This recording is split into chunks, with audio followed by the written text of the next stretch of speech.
جاندار چیزیں اور بے جان چیزیں. بے جان چیزیں بے شمار، یہ تمام فلکیات، یہ پوری کائنات، یہ زمین، یہ پہاڑ، یہ شجر و حجر، کیا. لیکن ایک ہے جاندار. ان جانداروں میں ایک تقسیم ہے. دو کا تعلق غیر مرئی دنیا سے ہے، انویزیبل ورلڈ سے. فرشتے جو دکھائی نہیں دیتے، ان کی پیدائش ہوئی ہے نور سے. دوسرے جنات جو انسانوں سے پہلے پیدا کیے گئے، آدم سے پہلے. وَالْجَانَّ خَلَقْنَاهُ مِن قَبْلُ مِن نَارِ السَّمُومِ. جنات کو تو ہم بہت پہلے پیدا کر چکے تھے آگ کی لو سے، وہ بھی نظر نہیں آتے. تیسرے انسان اور اس دنیا میں جتنے بھی حیوانات ہیں، ان کا جو مادہ ہے وہ ارض، یہ زمین ہے. یہ مٹی سے بنے، تراب سے بنے، کرسٹ آف دی ارتھ سے بنے. اب ان میں ایک تقسیم ہے. ایک وہ ہے، ان تمام میں شعور تو ہے، حیوانات میں بھی شعور ہے. خود شعوری جسے کہتے ہیں سیلف کانشسنس، یہ صرف تین میں ہے، فرشتہ، جن اور انسان. حیوانات میں خود شعوری نہیں ہے، کانشسنس ہے، سیلف کانشسنس نہیں ہے. تھوڑی سی بات سے سمجھا دوں آپ کو. میں دیکھ رہا ہوں، آپ مجھے دیکھ رہے ہیں. کتا بھی کوئی یہاں ہوتا تو مجھے دیکھ رہا ہوتا، لیکن کتے کو مجھے دیکھتے ہوئے یہ احساس نہیں ہوتا کہ میں دیکھ رہا ہوں. یعنی کتے کو یہ احساس نہیں ہوتا کہ وہ دیکھ رہا ہے، مجھے دیکھ تو رہا ہے، اس کو میں کا احساس نہیں ہے کچھ. میں جب دیکھ رہا ہوں تو میں سمجھتا ہوں میں دیکھ رہا ہوں، میں ہوں کوئی شے جو دیکھ رہا ہوں. یہ خود شعوری ہے، سیلف کانشسنس. کسی بھی کام کو کرتے ہوئے اپنے وجود کا احساس، میرا فیصلہ ہے، میری رائے ہے.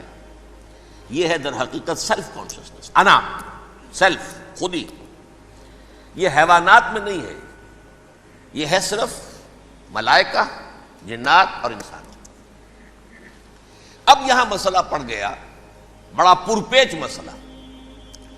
اللہ تعالیٰ نے پہلے حضرت ملائکہ کو پیدا کیا اور انسانی ارواح کو پیدا کیا نور سے. پھر ناک سے پیدا کیا، نار سے، آگ سے جنات کو. پھر مٹی سے بنایا، آدم کا حی اللہ، اس میں روح پھونک دی، اب آدم بن گئے. اعلان یہ کر دیا کہ خلافت عرضی جو ہے وہ آدم کو عطا کی جا رہی ہے. یہ پیچ پڑ گیا. اس پر تھوڑا سا اشکال تو فرشتوں کو بھی ہوا. قرآن میں ہے، سورہ بقرہ کے 4 رکوع میں، أَتَجْعَلُ فِيهَا مَن يُفْسِدُ فِيهَا وَيَسْفِكُ الدِّمَاءَ وَنَحْنُ نُسَبِّحُ بِحَمْدِكَ وَنُقَدِّسُ لَكَ. پروردگار اس آدم کو تو خلافت دے رہا ہے، زمین کے اندر اختیار دے دے گا، یہ تو فساد کرے گا، کوریزی کرے گا. ہم تیری تسبیح و تحمید میں لگے ہوئے ہیں، جو بھی حکم ہو، ارشاد ہو، ہم بجا لاتے ہیں، تو ضرورت کیا ہے؟ اس کا جواب اللہ نے دیا، انی عالم ما لا تعلمون. میری مشیت، میری حکمت وہ میں ہی جانتا ہوں، ضروری نہیں کہ تم اس کو شیئر کر سکو. لیکن یہ جنات میں سے ایک جن تھا عزازیل. اب دیکھیے کہ جنات کو ایک قرب حاصل ہے ملائکہ کے ساتھ. کیوں؟ وہ نور سے پیدا کیے گئے، یہ نار سے پیدا کیے. کتنا قرب ہے دونوں میں. انسان پیدا کیا گیا مٹی سے، مٹی انرٹ ہے، آگ بھڑکتی ہے، اوپر اٹھتی ہے، شعلہ زن ہوتی ہے، انرجی ہے اس میں. نور اور نار میں بڑا قرب ہے. اور عربی کے ایک قاعدے سے تو یہ ایک ہی لفظ ہے، مادہ ایک ہی ہے، حروف علت جو ہے ایک دوسرے کی جگہ آ جاتی. یہ قرب ہے، اگرچہ زمین و آسمان کا فرق ہے دونوں میں. فرشتہ نور سے پیدا کیا گیا ہے، وہ پاک ہے، وہ اللہ کے کسی حکم کی خلاف ورزی کر ہی نہیں سکتا. لا یعصون اللہ ما امرہم ویفعلون ما یؤمرون. وہ جو بھی اللہ تعالیٰ حکم دیتا ہے اس کی کوئی معصیت یا نافرمانی نہیں کرتے، بلکہ جو حکم لیا جاتا ہے مان لیتے. ذرا سا اشکال ہوا تھا، پوچھ لیا، جواب مل گیا، خاموش ہو گئے بس. لیکن عزازیل نامی ایک جن تھا، جو ایک تو جن ہونے کی نسبت سے فرشتوں سے کچھ نہ کچھ مماثلت تھی، قرب تھا. دوسرے یہ علم میں، زہد میں، عبادت میں اتنا اونچا تھا، اتنا اونچا تھا، اتنا اونچا تھا کہ یہ ملائکہ ہی کے صف میں شامل ہو گیا. اس نے علم بغاوت بلند کر دیا جب حکم دیا گیا کہ سجدہ کرو آدم کو۔ اب یہ دیکھیے کس قدر یہ اہم مضمون ہے، اور آپ سوچ رہے ہیں یہ باتیں آج پہلی مرتبہ ہمیں اس طرح سنائی جا رہی ہیں، یہ باتیں تو علم میں آتی نہیں ہمارے۔ وجہ کیا ہے؟ آپ کو دلچسپی نہیں ان چیزوں سے۔ جدید تہذیب نے ان چیزوں کی اہمیت کو زیرو کر دیا۔ قرآن میں اہمیت کا کیا عالم ہے؟ 7 جگہ یہ مضمون قرآن میں آیا ہے کہ فرشتوں کو ہم نے حکم دیا سجدہ کرو آدم کو، سب نے سجدہ کیا۔ فسجد الملائکۃ کلھم اجمعون، سارے کے سارے، کل کے کل، سب نے مل کر سجدہ کیا آدم کو، اللہ کے حکم کی فوراً تعمیل کر دی، الا ابلیس ابا واستکبر وکان من الکافرین۔ ابلیس نے نہیں کیا، انکار کیا، استکبار کیا، گھمنڈ کیا۔ اور اس کو سورہ کہف میں بیان کر دیا گیا، یہ اس لیے کہ وہ اصل میں جنات میں سے تھا، اگرچہ شامل تو تھا فرشتوں میں اس وقت۔ کانا من الجن ففسق عن امر ربہ، وہ اصل میں جنات میں سے تھا، اس وجہ سے وہ اپنے رب کے اس فیصلے کے خلاف کھڑا ہو گیا، سرکشی تھی اس میں۔ یہ معاملہ اتنا اہم ہے، اب آپ سمجھیے کہ 7 مرتبہ سورہ بقرہ، سورہ اعراف، سورہ حجر، سورہ بنی اسرائیل، سورہ کہف، سورہ طٰہٰ، سورہ صاد، 6 مکی صورتوں میں ذکر ہے یہ، اور 1 مدنی صورت سورہ بقرہ۔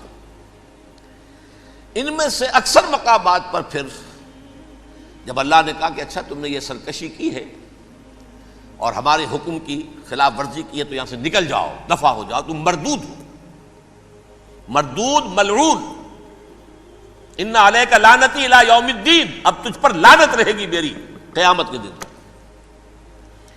اس نے کہا اچھا پروردگار پھر مجھے ذرا مہلت دے دے، رب فانظرنی الی یوم یبعثون، قیامت تک میری زندگی طویل کر دے۔ فاذهب فانک من المنظرین، کہہ دیا اچھا جاؤ، تمہاری یہ درخواست بھی ہم نے قبول کی۔ انہوں نے کہا پروردگار اب میں اس آدم کو بھی گمراہ کر کے چھوڑوں گا اور آدم کی نسل کو تباہ کر کے چھوڑوں گا۔ انتہائی شدید چیلنج کے انداز میں یہ قرآن مجید میں 4-5 مرتبہ مضمون آیا ہے۔ میں نے صرف 2 جگہ سے آپ کو اس وقت کوٹ کر کے سنایا تھا۔